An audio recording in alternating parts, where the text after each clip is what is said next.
You know that feeling when you realize the person everyone's afraid of isn't actually the strongest one in the room? Like when the quiet guy in the corner somehow controls everything without saying a word. There's a specific moment in World War II when this happened, and it changed everything. Most history books will tell you Montgomery's methodical brilliance won the European campaign, or that overwhelming Allied firepower crushed Germany. But here's what they're missing. One American general, with 12 divisions, scared Hitler more than a British commander with 33 divisions and triple the resources. And the craziest part? Eisenhower figured out how to weaponize that fear. My name is Monner, and I spend way too much time reading declassified ultra intercepts and German interrogation reports, trying to understand why some commanders win without fighting. If you want to see how psychological warfare actually works, instead of Hollywood's version, hit subscribe because this gets wild. December 12, 1944. 21:40 hours. Eisenhower's office at Versailles. Picture this. Cigarette smoke hanging in the dim light. Maps covering every wall. And Eisenhower sitting alone with the latest intelligence summary compiled from German prisoners taken along the Western Front. His eyes stop on one line in the G2 report. Document reference RG331, Entry 1, Box 23. Now in the National Archives. All panzer reserves positioned against Patton's probable axis of advance. Montgomery's front considered secondary threat. He reads it again, then a third time, because what he's looking at doesn't make sense. Montgomery commands 21st Army Group in the north, 33 full divisions. Priority logistics, the main Allied effort driving toward the Ruhr.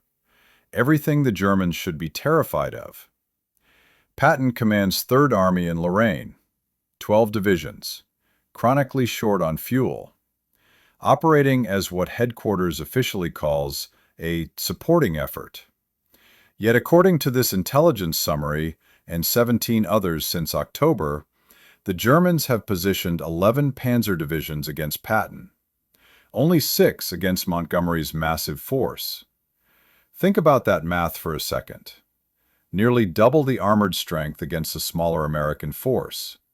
Same strategic importance, same Western Front, but the Germans are allocating based on fear, not enemy strength. And that's when Eisenhower realizes he's been fighting the entire campaign backwards. Here's what makes this so insane. By December 1944, Eisenhower's biggest battle isn't against the Wehrmacht. It's managing 2 generals who despise each other and compete for every gallon of fuel, every supply truck, every moment of his attention. Montgomery holds the prestigious Northern Thrust, receives priority everything, carries British political expectations and Churchill's constant pressure. His reputation since El Alamein is invincibility, the methodical master who never loses. Patton operates in Lorraine with inadequate supplies, holds a smaller front, fights with a third of Montgomery's divisions. Yet his arrows on the situation maps push forward daily, despite being denied resources. The political mathematics are exhausting. Churchill cables constantly. American newspapers demand Patton get priority. The friction drains energy from every decision. But the Germans? They've already solved this equation. They're just solving it differently. December 10, 1944. An interrogation facility in Luxembourg. A captured Oberst from 5th Panzer Army sits across from U.S. Army intelligence officers. The transcript, stamped confidential, reaches Eisenhower's desk that evening with a handwritten note from his Chief of Staff, General Walter Bedell Smith. This matches 17 other interrogation summaries since October. The German officer's statement is clinical, almost matter-of-fact. We know Montgomery will come. We can prepare defenses, calculate his build-up schedule, Position forces accordingly. Patton? We never know where he will strike, so we must hold everything in reserve. Not a tactical assessment, a confession of psychological paralysis. That same week, Ultra Decrypt XL2144 intercepts orders from German Field Marshal Gerd von Rundstedt. The language is desperate. All available armor must remain mobile to counter Patton's exploitation operations. Montgomery's front can be held with fixed defenses. When Eisenhower orders his staff to compile force deployment maps, the result is undeniable. Against Montgomery's overwhelming strength, 6 panzer divisions in prepared defenses.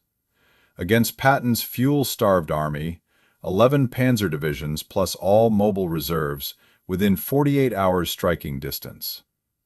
Patton faces double the armored opposition with a third of Montgomery's resources. Yet Third Army still advances faster and keeps the enemy more off balance than the main effort in the north. In that moment, Eisenhower realizes the truth. Patton's worth more scaring the Germans than Montgomery is beating them. And he's 2,140 hours, room 24, away from the operations center. Eisenhower summons Bedell Smith, the only man who can hear this without it leaking to Churchill or the press. Smith finds Eisenhower at the window, hands in pockets, staring at December fog. Without turning, Eisenhower says, "Beadle, when you read those German intercepts, what do you actually see?" Smith answers the question both men have been avoiding. "They're positioning for Patton, sir. They've been positioning for Patton since September." Pause. "They're not afraid of Monty. They respect him. They plan for him. But Patton? They're terrified he'll do something they can't predict, can't contain, can't stop once it starts." Eisenhower picks up the intelligence file. His voice drops to barely a whisper. "Then we've been running this war backwards." What happens next is subtle but devastating. Eisenhower doesn't reverse strategy dramatically. That would trigger political firestorms.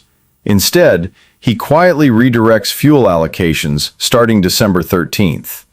He asks Montgomery for revised timelines, questions force concentrations, requires evidence before approving resources. Around SHAEF headquarters, senior staff notice the change. Less automatic deference to Montgomery's plans. More questions about where German strength is actually concentrating. The shift stays internal. Because admitting Patton's psychological value would inflame rivalry, infuriate Churchill, create headlines questioning Allied unity. 4 days later, the Germans prove Eisenhower right. December 16, 1944. Wehrmacht armored spearheads smash through American lines in Belgium. The Battle of the Bulge. Chaos. The Allied front might split. While other commanders scramble to understand German objectives, Eisenhower immediately orders Patton to disengage Third Army, wheel 90 degrees north, and strike the German southern flank. It's audacious. Redeploying an entire army 100 miles in winter conditions, attacking with minimal preparation. Every staff college says it requires a week minimum. Patton does it in 48 hours. German planners had assumed 7 days, enough to consolidate their penetration. Instead, Third Army hits the southern shoulder on December 22nd, catching Wehrmacht forces extended and vulnerable. Ultra intercepts show Rundstedt screaming for reserves to block Patton's breakthrough, even though Montgomery's larger forces in the north are closer to critical German supply lines. The entire southern shoulder begins collapsing. Not because Patton's divisions are bigger or better equipped, but because the Germans commit disproportionate strength trying to contain him. Reserves they desperately need elsewhere. In the SHAEF war room, watching this unfold, Eisenhower simply studies the map and understands that psychological warfare shapes reality more than any logistics chart ever could. Through winter and spring of 1945, Eisenhower exploits this with surgical precision. He allows Third Army to make ostentatious preparations for a Rhine crossing south of Mainz, drawing German reserves southward, then executes Montgomery's actual crossing at Wesel with significantly reduced opposition because Wehrmacht forces are stripped thin, positioned 50 miles away watching for Patton.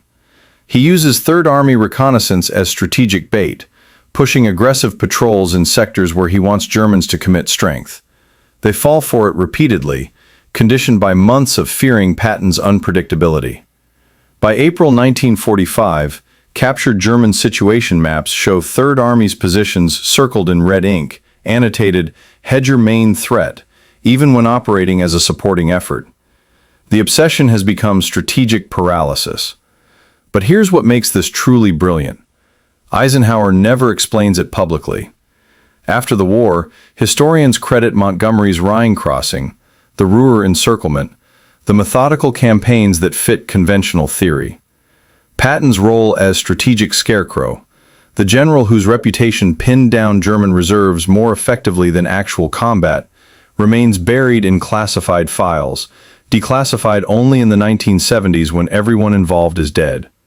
In his 1948 memoirs, Eisenhower writes one cryptic line: "Sometimes the greatest contribution a commander makes is not what he captures, but what he forces the enemy to defend." To anyone who wasn't in room 24 that December night, it reads like philosophical musing. To those who were there, it's the entire secret of the final campaign. The intelligence files showing which general the enemy actually feared stayed locked until 3 decades later. By then, the narrative was fixed. Montgomery, the methodical master; Patton, the aggressive cowboy. The mathematical reality that Patton faced double the armored opposition with a third of Montgomery's resources, yet generated more German fear, never made it into popular understanding. Because admitting it would diminish Montgomery, anger Britain, complicate the clean narrative of Allied unity that served post-war politics better than uncomfortable truths. Here's the lesson that never made it into command manuals. Enemy perception matters more than friendly strength. Fear is as decisive as firepower. The mythology you create in the enemy's mind can win battles you never have to fight. Wehrmacht commanders positioned their best divisions against Patton, redirected reserves to block his probable breakthroughs, and sacrificed operational flexibility because they couldn't stop imagining what he might do next. The ground Third Army took mattered less than the ground the Germans refused to leave because they were afraid Patton would take it. Eisenhower weaponized one general's reputation against the enemy's nerve, and the entire final campaign hinged on that single realization in a cold office at Versailles. That sometimes what the enemy fears is more operationally valuable than what your forces can actually do. The palace lights at Versailles went dark in May 1945, and with them, the secret of how psychological warfare shaped the endgame more than any battle plan ever drafted. Montgomery was knighted. Patton died in a Jeep accident 9 months later, never knowing his greatest contribution was making German generals lose sleep. And Eisenhower became president on a record that never mentioned the truth. Some victories are too uncomfortable to fit into history books. If this changed how you see World War II, hit that like button. And if you want to see how Stalin used the exact same psychological tactic against Hitler on the Eastern Front, check the video I linked in the description. Comment below which general you think actually won the war. The one who took ground, or the one who lived rent-free in German commanders' heads. Because 80 years later, we're still arguing about it. And maybe that's exactly what Eisenhower wanted.